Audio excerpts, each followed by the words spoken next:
तो कोई कार्य है आपका कि भगवान में क्या शक्ति है, या उनके नाम हम गुणगान करते हैं, इसमें क्या पावर है, क्या कार्य हो सकता है। तो संसार में कोई ऐसा कार्य नहीं है कि जो राम नाम के नाम से वह पूरा न हो। केवल सीता राम या राम राम के जप से सारा कार्य हो सकता है।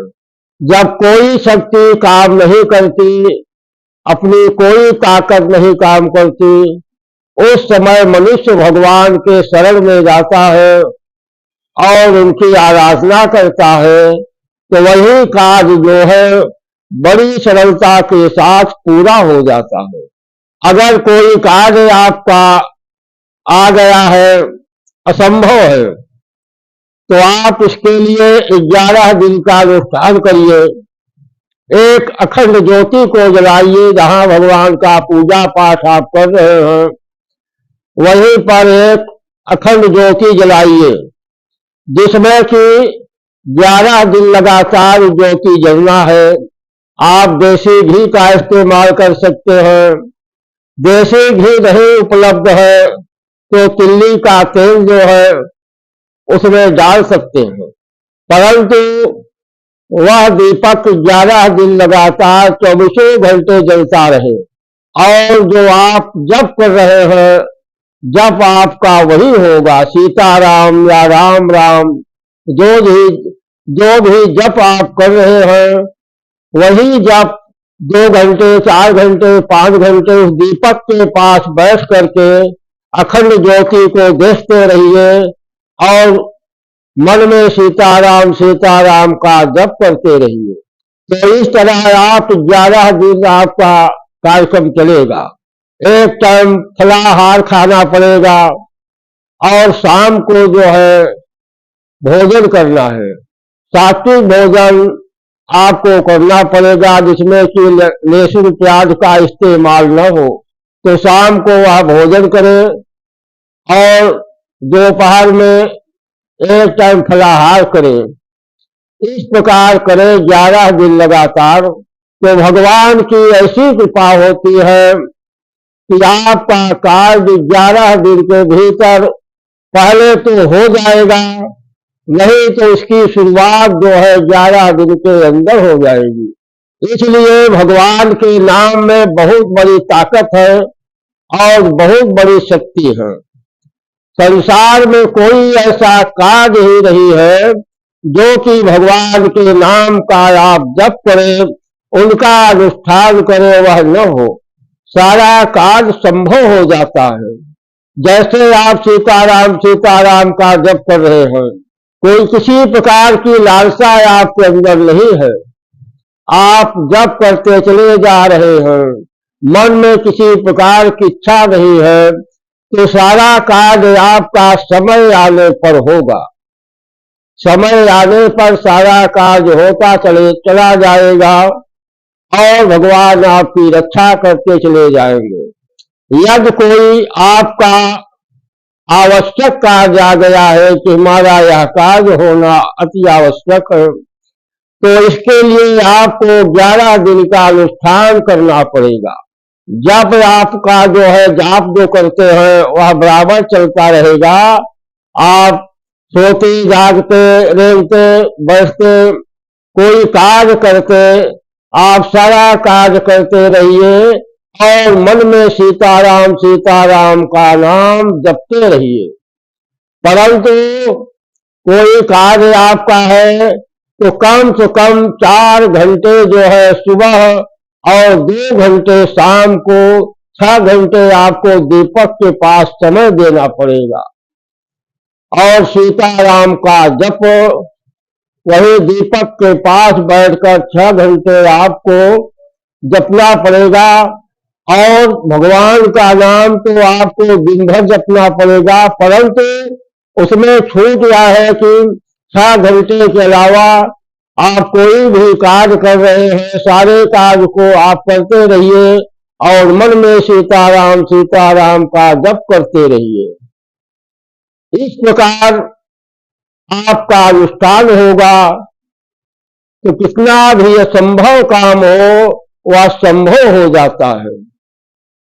इसलिए अपने कार्य को करने के लिए जैसे किसी को कुछ चीज पाना चाहता है तो इसके लिए कर्म करना पड़ता है। तो आपका कार्य होने के लिए कर्म करना पड़ेगा। कर्म यही है कि आप सारे कार्य को करते रहिए और मन में सीताराम नाम का गुणगान करते रहिए।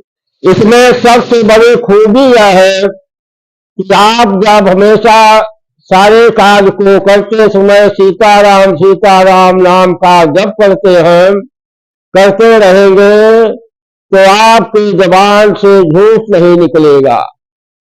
कोई भी कार्य आ गया तो इसमें असत्य बोलना पड़ेगा तो आपका आत्मा जो है, आपका मन जो है रोक देगा कि आप जो है सीताराम का जप कर रहे हैं, तो आप जो है झूठ मत बोलिए। सांस बराबर तप नहीं, झूठ बराबर पाप, जाके हृदय साच है ताके हृदय आप। झूठ के बराबर कोई पाप नहीं होता है और साच के बराबर तप या पूजा नहीं होती है।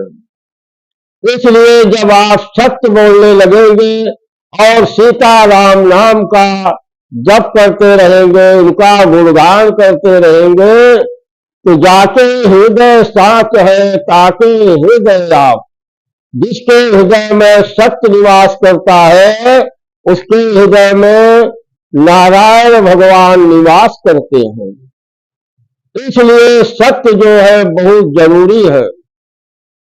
आप जब सत्य तभी होगा जब आप हमेशा सीताराम जपेंगे, तो आपकी आत्मा ही गवाही नहीं देगी कि हम कोई बात सत्य बोलें। आपके मन में खुद ही आएगा कि हम दिन भर सीताराम जपते हैं तो असत्य बोल करके अपनी तपस्या को क्यों भंग करें। इतना परिश्रम करके सारे कार्य को रोककर हम भगवान का भजन कर रहे हैं, सीताराम का जप कर रहे हैं, तो एक शब्द असत्य बोल करके वह सारी तपस्या क्यों नष्ट करें। तो आपका मन जो है असत्य बोलने से खुद ही मजबूर रहेगा, असत्य नहीं बोलेगा। तो इसके लिए जब आप सीताराम का जप करेंगे तभी भगवान की कृपा होगी और आप सत्य बोलेंगे और आपको सिद्धि अवश्य प्राप्त होगी। जहां पर सत्य रहता है वहीं पर सिद्धि रहती है और वहीं भगवान रहते हैं। जहां भगवान रहते हैं लक्ष्मी उनके साथ में रहती है। उसके पास और उसके यहाँ लक्ष्मी की कमी नहीं होती। कोई ऐसा कार्य नहीं है कि जो बिना लक्ष्मी के वह पूरा न हो। तो इसके यहाँ लक्ष्मी वास करती है और जहाँ प्रभु नारायण रहते हैं साथ में लक्ष्मी रहती है। हनुमान जी जो है वहां पर बिना बुलाए आठों सिद्धियों सहित वहां पर पहुंच जाते हैं और उसके सारे कार्य को बहुत ही सुलभ कर देते हैं। आठों सिद्धियां अपने अपने कार्य में लग जाती है और उस भक्त की सेवा करने लगती है। इसलिए भगवान के नाम में कितनी बड़ी महिमा है और कितनी बड़ी ताकत है कि जो भी व्यक्ति भगवान का नाम हमेशा जपता रहता है उसको और किसी तंत्र मंत्र की आवश्यकता ही नहीं है। राम नाम ही मंत्र जो है उसके सारे कार्य को पूरा करती जाती है। इसलिए भगवान के नाम को जपने से इस लोक में भी सुख संपत्ति प्राप्त होती है, वैभव मिलता है, यश मिलता है और परलोक में भी उसे परम गति प्राप्त होती है। जब भगवान के नाम से ही सारा कार्य होता है तो क्यों न हम भगवान का ही नाम जपते रहें और उनका गुणगान और उनकी कीर्तन क्यों न करते रहें।